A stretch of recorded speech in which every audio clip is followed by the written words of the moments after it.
Nu ska vi visa vad man skriver in i konsolen för att få upp så man kan färga vapen. Wow. Alltså jag ser inte riktigt vad. Men där, workshop, workbench, ska vi skriva in understreck också. Vi kan få skicka här. Och här kan man välja vapen. Där kan vi välja typ den här. Och jag ska visa hur jag har gjort den. Jag vill ladda upp en profil, ladda profiler.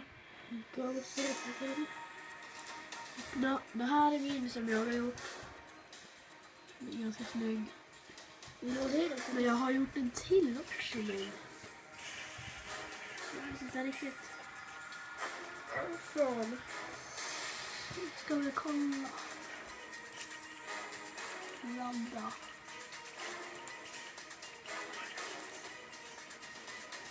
Det var fel. Nu laddar vi igen. Där är den.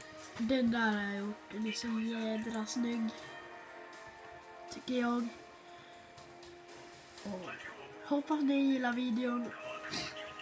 Och sen att ge det en like och sånt där.